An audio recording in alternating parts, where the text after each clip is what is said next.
You won't beat me, Junior. Ha! I don't think so. I'm practically a pro at this game. Hey guys, what's up? Just trying to beat Junior at how fast you can make a portal. In Minecraft? Junior's playing on mobile. Isn't that unfair somehow? Nah, he's used to it. He plays it all the time. When he should be doing his homework! I don't have homework. I'm 20. Ho, ho, ho, ho, ho, ho! Yeah!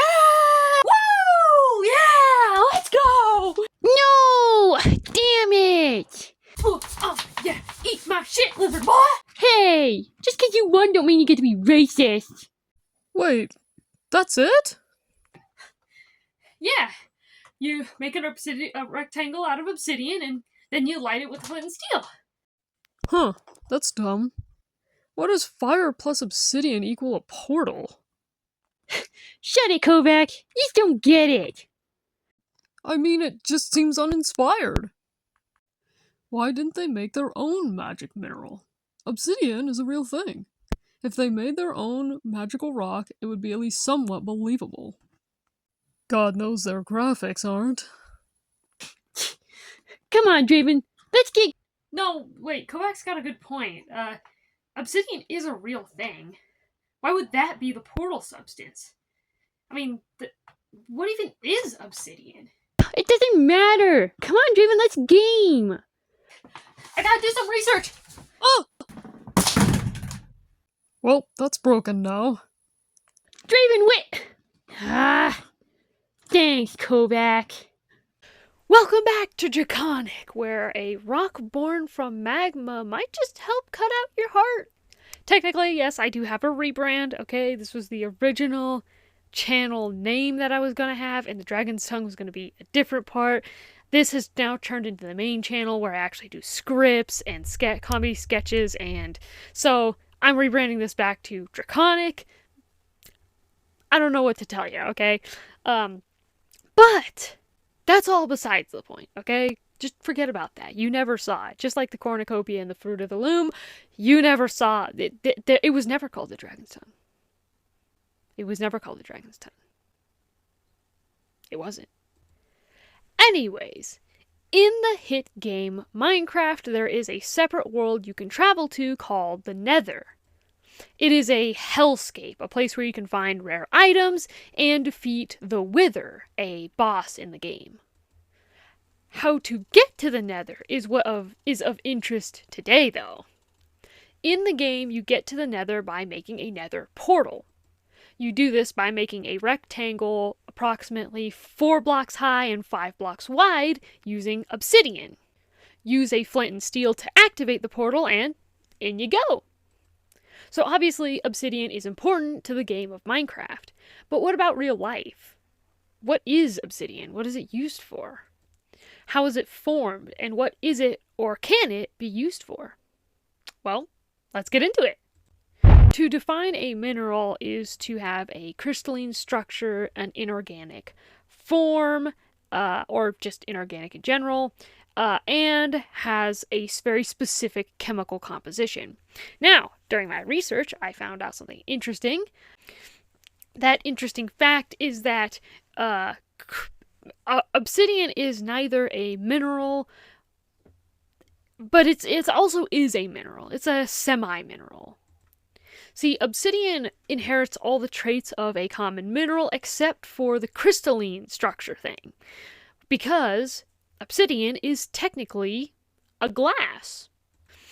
It would basically be like if someone made a bridge out of marshmallows, and it's like, well, it's still a bridge, you can still use it to bridge an area, you can still use it to walk across an area, but bridges are typically made out of metal or wood. Or stone, I guess. So, is it really a bridge? If it's not made out of the same things that most bridges are made out of, and it's also, but at the same time, it still serves the same function. That is basically where obsidian stands, where it is not technically a mineral because does not have a crystalline structure, and yet it has very similar ways of forming and very similar functions that other minerals have, and other colorations and, like I said before, chemical compositions. It's all the same except for that crystalline structure, as it is technically a glass. To get back to minerals, minerals are typically formed through 3 different processes. Igneous, which is a crystallization from a melt. Sedimentary, which is formed through precipitation. And then there is metamorphic, which is the formation of metamorphosis through either temperature or a lot of pressure. Anyone who has played Minecraft or has a decent education would know that obsidian falls into that first category, igneous. It is naturally occurring volcanic glass. When lava is cooled quickly with small bits of crystal growth, this is what creates igneous rocks. Just like in Minecraft, you put the water next to the lava and it creates obsidian. Yep, and that's how you get the obsidian to make the nether portal to go to the nether. Pretty cool. Pretty cool, and kind of accurate. Although it's not quite as simple as in Minecraft, as it takes several complex, naturally occurring steps to actually create obsidian.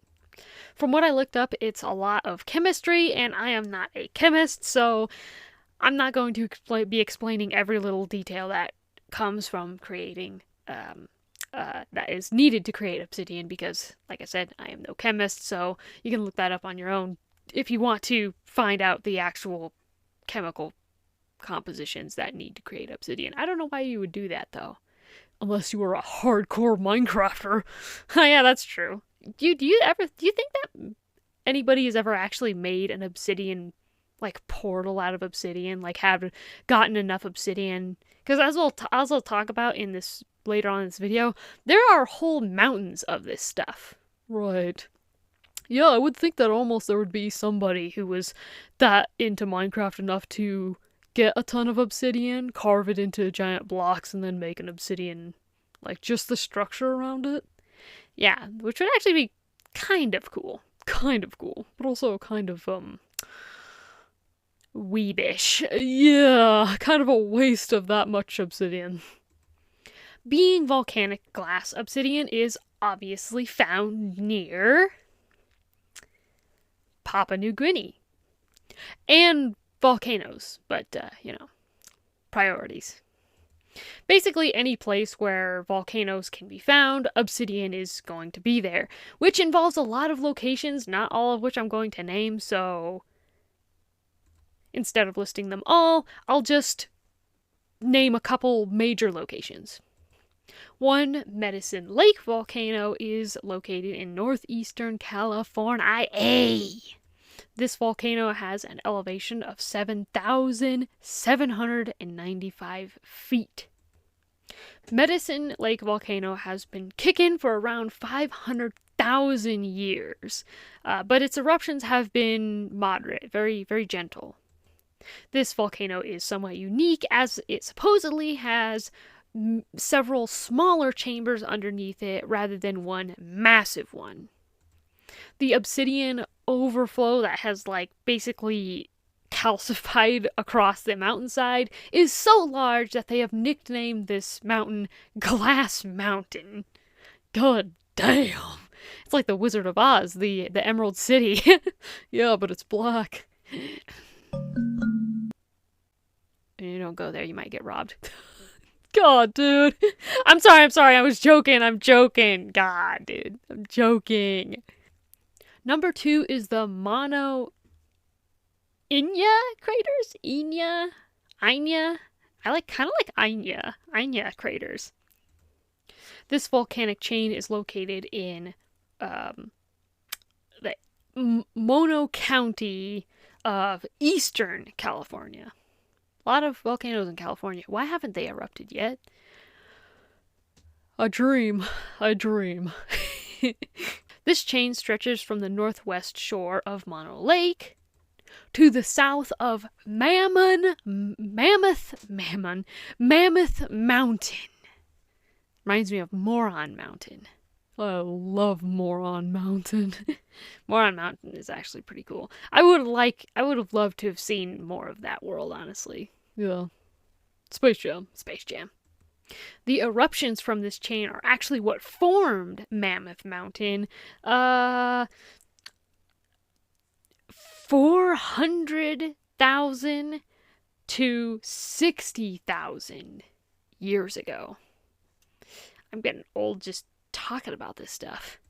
This region has been used by humans for centuries to make tools and weapons and all kinds of stuff. You'll never guess what by. It's in the title of the video, dumbass. They made it out of obsidian. Supposedly, obsidian was discovered after Obsidius found it in Ethiopia. Obsidius was a Roman explorer who obviously named the volcanic glass after himself. But obsidian was used far before Obsidius ever discovered it. In Kenya, an archaeological site named Kariandusi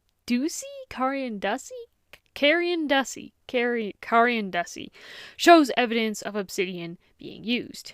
For clarification, Kariandusi is a Stone Age site dating back 1 million years ago. In the late Neolithic period, obsidian bracelets were traded as far as Sicily, the southern Po River Valley, and all the way to Croatia. Obsidian was even found at Tel Brak, which, for your information, is one of the earliest Mesopotamian urban centers, dating as far back as the 5th millennium BC. Again, I feel like I've already need denture cream and a walking cane. Whew! So it's obvious that a lot of early civilizations of mankind were using obsidian. They were making stuff out of it. But what exactly were they making out of this volcanic glass?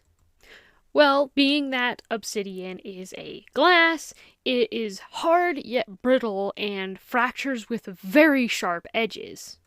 This made obsidian great for making various cutting tools. What they would do is take a small piece of this volcanic glass and then break it away and chip it away with another piece of bigger rock or something until it was the predetermined shape, or for knives for cutting meat or for arrowheads. And this process is called knapping, which sounds pleasant, but it's actually knapping with a K. It's kind of like rock whittling. It's like whittling, but if it was... Yeah, it's like whittling for rocks. Rock whittling. Why don't they just call it rock whittling? It sounds much funner. Yeah, then napping. That sounds boring. Oh my god! They could have had an awesome name like rock whittling, dude.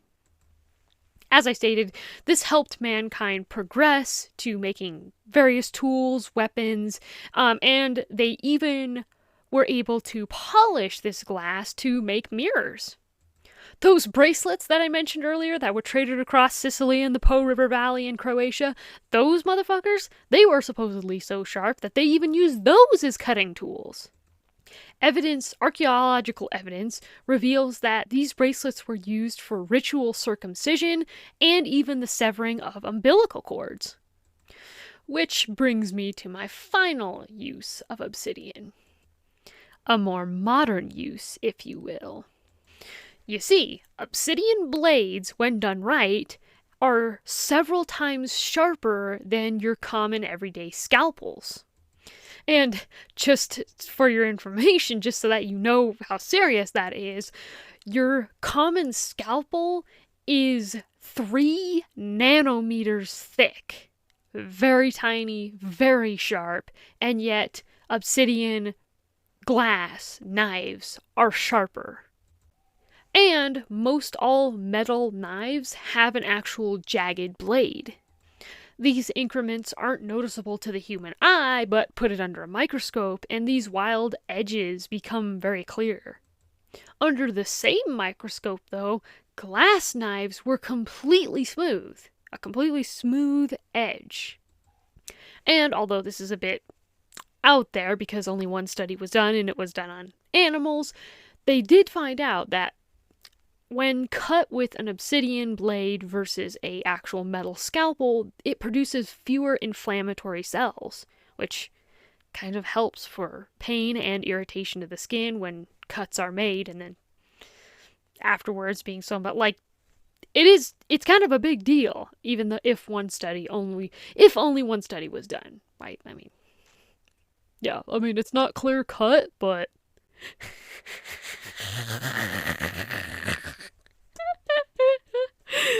oh, that was a good one.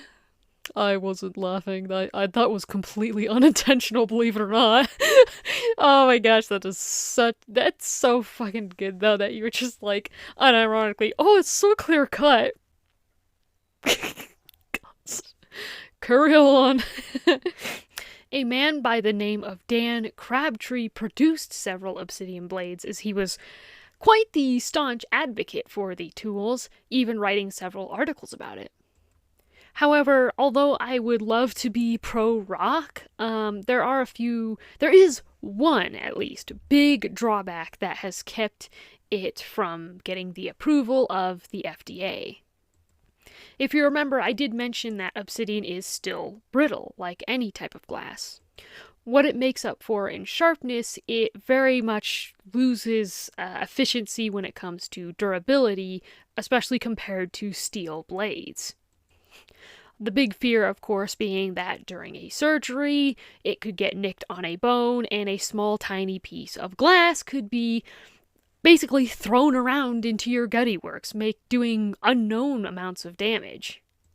This is obviously not good. So, again, as much as I want to be, let's make surgical blades out of natural resources that we have that continue to grow throughout the world instead of continuing to make these steel products, steel is just better way to go when it comes to surgeries. Although there are several veterinarian clinics that do use obsidian blades on animals, so because the FDA hasn't cleared it for humans, but it has cleared it for certain animal experimentation and testing.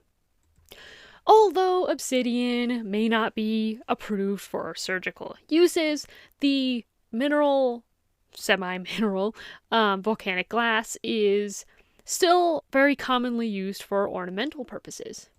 See, although obsidian is known for its glassy black finish, its clear black color in that way, very beautiful, obsidian, depending on how it's formed, actually can come in many different colors. 14 different colors to be exact, ranging from snowflake to gold sheen to fire obsidian, just to name a few. Which is cool, I did not know that. Yeah, they actually come in a variety of colors. The obsidian of many colors instead of the coat of many colors. It doesn't ring. Okay, it doesn't ring. Okay. Taste the rainbow. Taste the rainbow, God. In conclusion, obsidian is very cool and unique in the way of how it toes the line between mineral and natural glass. Even more impressive is its servitude to mankind and our progression throughout the years. I mean, goddamn, all the uses that it's made. I mean, it has served us indefinitely in making tools and progressing us as a species, I guess, which I do find important. Obsidian should not be just known for its little gimmick in a video game, but rather a beautiful, useful, history-rich rock born of fire and ash.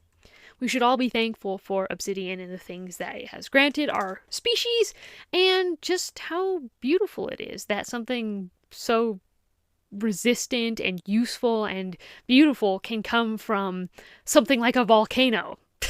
Usually the opposite of what you'd think. You usually think volcano and you say run away. Well, not all the time. Sometimes it does have its uses. So, that was the video, and hopefully I will see you guys next time when I burn all my rugs and curtains. Peace!